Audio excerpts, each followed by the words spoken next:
नमस्कार, मैं दर्शन शर्मा आप सभी का हार्दिक स्वागत करती हूँ। आज हम बात करें आम आदमी पार्टी और उत्तर प्रदेश की बड़ी और अहम खबरों की, तो बने रहिए अंत तक मेरे साथ। पंजाब पर बीजेपी के कथित अत्याचारों को लेकर अरविंद केजरीवाल जी का हमला। अरविंद केजरीवाल जी ने आरोप लगाया है कि बंगाल चुनाव खत्म होते ही पंजाब में लगातार ईडी की रेड शुरू कर दी गई हैं। उन्होंने कहा कि पंजाब के पानी, यूनिवर्सिटीज़ और विकास निधि पर पहले ही हमला किया जा गया है। अब एजेंसियों के जरिए दबाव बनाने की कोशिश हो रही है।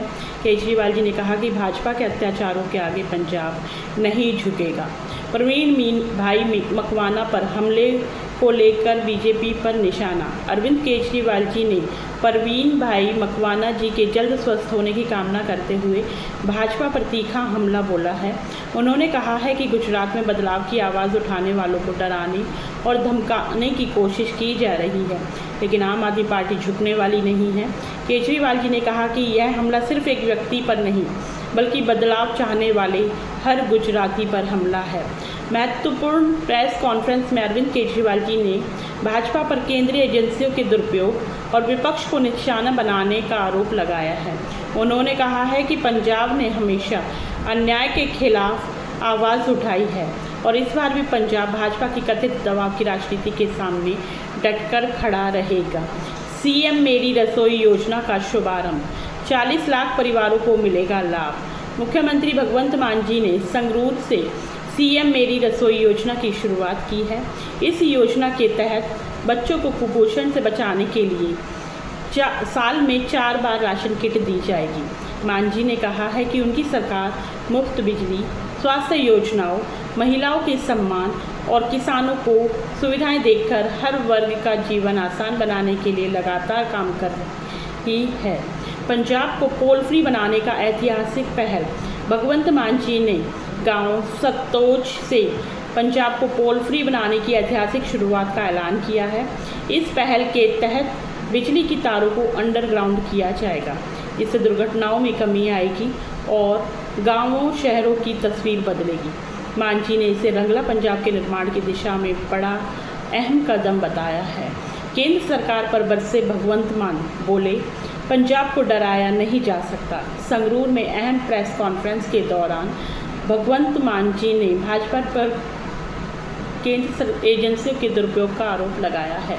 उन्होंने कहा है कि ईडी, सीबीआई और अन्य संस्थाओं का इस्तेमाल राजनीतिक फायदे के लिए किया जा रहा है।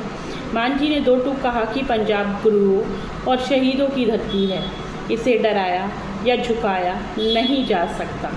संजीव अरोड़ा जी पर ईडी रेड को लेकर बीजेपी पर निशाना। भगवंत मान जी ने कहा है कि एक साल में तीसरी बार और एक महीने में दूसरी बार संजीव अरोड़ा जी के घर पर ईडी की रेड हुई है, लेकिन कुछ नहीं मिला। उन्होंने आरोप लगाया है कि यह सिर्फ राजनीतिक दबाव बनाने की कोशिश है।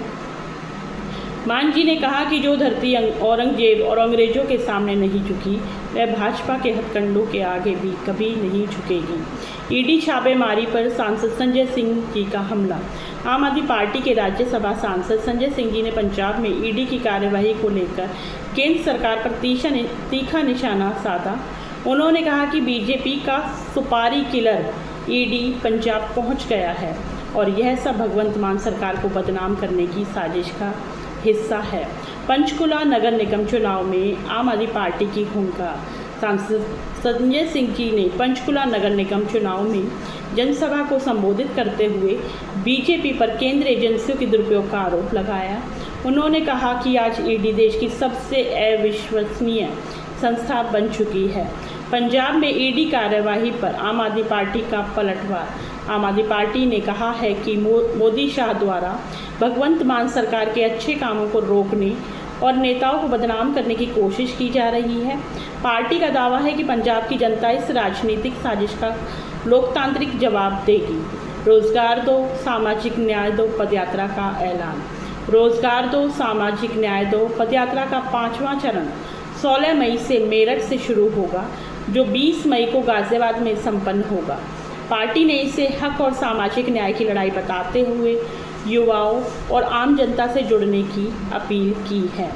ईडी को लेकर बीजेपी पर गंभीर आरोप। आम आदमी पार्टी नेताओं ने आरोप लगाया है कि चुनाव से पहले बीजेपी विपक्षी नेताओं को निशाना बनाने के लिए ईडी का इस्तेमाल करती है।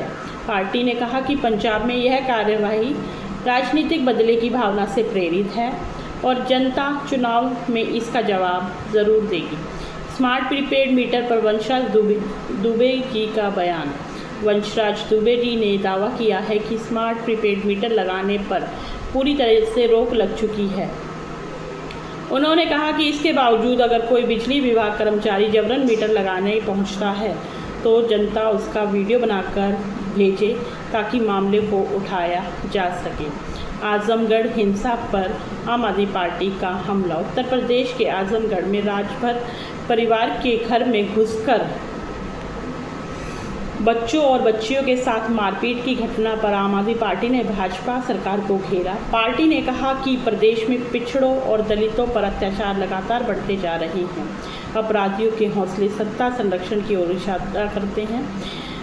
उत्तर प्रदेश के गाजियाबाद में पीड़ित मां की गुहार पर सवाल। गाजियाबाद में बेटी से बदसलूकी के मामले में मां के घंटों थाने में न्याय की गुहार लगाने पर आम आदमी पार्टी ने कानून व्यवस्था पर सवाल उठाए। पार्टी ने कहा कि महिलाओं की सुरक्षा के दावे जमीनी हकीकत से मेल नहीं खाते। भाजपा महिला पदाधिकारी के आरोपों से सियासत गर्म।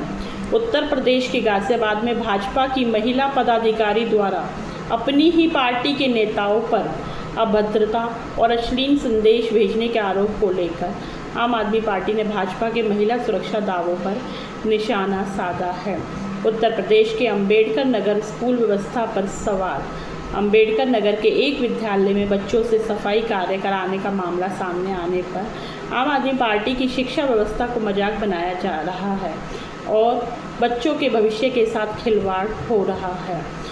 उत्तर प्रदेश के नोएडा हत्याकांड पर सरकार खिली। नोएडा में सरेआम हत्या की घटना को लेकर आम आदमी पार्टी ने कहा है कि अपराधियों के हौसले बुलंद है और सरकार का जीरो टॉलरेंस सिर्फ नारों तक सीमित रह गया है। डायल 112 पर रिश्वतखोरी के आरोप। उत्तर प्रदेश के नोएडा में डायल 112 पुलिसकर्मियों पर घूस मांगने के आरोपों को लेकर आम आदमी पार्टी ने सरकार पर हमला बोला। पार्टी ने कहा कि कानून व्यवस्था की जगह वसूली राज चलता दिख रहा है। उत्तर प्रदेश के हाथरस स्वास्थ्य व्यवस्था पर सवाल। हाथरस के स्वास्थ्य केंद्र में इलाज से इनकार के आरोप पर आम आदमी पार्टी ने स्वास्थ्य सेवाओं की बदहाली का मुद्दा उठाया और कहा कि जनता को बुनियादी इलाज तक सम्मानपूर्वक नहीं मिल पा रहा है। उत्तर प्रदेश के बलिया में डाकघर में मारपीट पर आम आदमी पार्टी का हमला। बलिया के उप डाकघर में कर्मचारी की पिटाई की घटना पर आम आदमी पार्टी ने कहा है कि जब सरकारी दफ्तरों में कर्मचारी सुरक्षित नहीं हैं तो आम जनता की सुरक्षा पर गंभीर सवाल खड़े होना लाजमी है। उत्तर प्रदेश के अमेठी गोलीकांड पर सरकार से जवाब तलब। अमेठी में जमीन विवाद में युवक की हत्या के मामले को लेकर आम आदमी पार्टी ने भू माफियाओं के बढ़ते प्रभाव और कानून व्यवस्था पर सवाल उठाते हुए सरकार से जवाब मांगा है। महिला अपराध पर आम आदमी पार्टी का वार। उत्तर प्रदेश में बढ़ते महिला अपराधों को लेकर आम आदमी पार्टी ने भाजपा सरकार पर निशाना साधते हुए कहा है कि महिलाओं की सुरक्षा के दावे खोखले साबित हो रहे हैं और कानून का डर अपराधियों में ख़त्म होता जा रहा है। तो मैं दर्शन शर्मा आज की बड़ी और अहम खबरों के साथ आपसे लेती हूँ विदा।